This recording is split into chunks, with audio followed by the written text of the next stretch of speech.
Donald ట్రంప్ని నమ్మలేము అనేది బలంగా ఎవడైనా చెప్పగలుగుతాడు.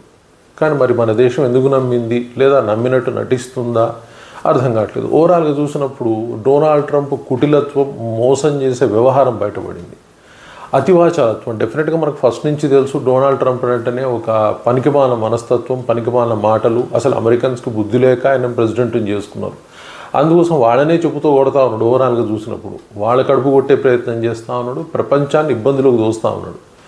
మొన్నటికి మొన్న ఏమని చెప్పాడు, ఈ పాకిస్తాన్ భారతదేశానికి మధ్య యుద్ధాన్ని నేనే ఆపేసేసిన, కోట్ల మంది చనిపోకుండా ఆపిన, నేను వాణిజ్యాన్ని ఆఫర్ వేసేసిన వాళ్ళ ముందు, దానికి వాళ్ళు ఒప్పుకొని వాళ్ళు యుద్ధాన్ని ఆపేసినరు, ఇదంతా నా ప్రతిభనే అని చెప్తాడు.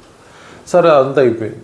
తర్వాత వాణిజ్యాన్ని పెంపొందించుకుంటా భారతదేశంతో అని చెప్పిన వ్యక్తి సడన్గా ఏమని చెప్తా ఉన్నాడంటే, భారతదేశంలో కంపెనీలు పెట్టడం నాకు ఇష్టం లేదు, యాపిల్ కంపెనీ భారతదేశంలో పెట్టుబడులు పెడుతోంది, కంపెనీ పెడుతోంది, సో నేను పెట్టొద్దని యాపిల్ కంపెనీ అధినేతను రిక్వెస్ట్ చేస్తూ ఉన్నాను, భారతదేశానికి వెళ్ళకండి, అక్కడ కంపెనీలు పెట్టకండి అని చెప్పేసి రిక్వెస్ట్ చేస్తున్నా అని చెప్పేసి ఆయనే చెప్తా ఉన్నాడు పబ్లిక్ ముందు.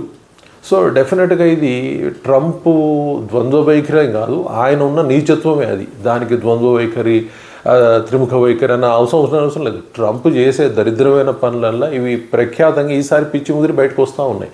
ఓవరాల్గా ఆయన చెప్తుంది ఏంటంటే, అందరు అమెరికాలో పెట్టుబడి పెట్టండి, అక్కడ మిమ్మల్ని సర్వనాశనం చేసేస్తాం, మీరు బయటికి పోతే బతికిపోతారు కాబట్టి మీరు బతికి ఉండకూడదు అని కంపెనీలకు ఆదేశిస్తూ ఉన్నాడు. ఎందుకంటే ఈ కంపెనీలు తప్పించుకొని ఇండియా లాంటి దేశాలకు వచ్చి ఇక్కడ మంచి ట్యాక్సెస్ అయి ఉండొచ్చు, కన్సెషన్ ఇస్తా అని ప్రధానమంత్రి చెప్తా ఉన్నారు. ఇక్కడ ఉన్న వాతావరణం చాలా అనుకూలంగా ఉంటే ప్రమాదాలు చాలా తక్కువ జరిగే అవకాశం ఉంది. ఇక్కడ మనం ఇచ్చే వాటి ఫెసిలిటీస్ కూడా చాలా ఎక్కువగానే ఉంటాయి కంపెనీస్కి, పర్టికులర్ ఇంటర్నేషనల్ కంపెనీస్కి. మనకి ఇచ్చినా ఇవ్వకపోయినా ఇంటర్నేషనల్ కంపెనీస్కి మాత్రం చాలా బెనిఫిట్స్ మనం చేస్తూ ఉంటాం, వాళ్ళు అభివృద్ధి చెందే విధంగా చేస్తాం. సో దానిలో మనం పనులు చేసుకుంటూ బతుకుతూ ఉంటాం, అది వేరే విషయం, దాని తర్వాత మాట్లాడదాం. కానీ ఓవరాల్గా చూసినప్పుడు ఏమైపోయిందంటే, యాపిల్ కంపెనీ ఇక్కడ రావాలన్న ప్లాన్ అనేది జరుగుతుంది. సో ఇమీడియట్గా ఏమైపోయిందంటే, ఈ డొనాల్డ్ ట్రంప్ అయితే ఏ కంపెనీ కూడా భారతదేశంలో పెట్టొద్దు అన్నట్టే మాట్లాడుతూ ఉన్నాడు. భారతదేశానికి నష్టం కలిగించే విధంగా చేస్తూ ఉన్నాడు. అది భారతదేశానికి కాదు, ఆఖరికి ఆయన అమెరికా కూడా నష్టం చేసే విధానంగానే ప్రవర్తిస్తూ ఉన్నాడు. మరి ఏం చేయబోతుండో వేచి చూడాల్సిన అవసరం ఉంది. Thank you very much.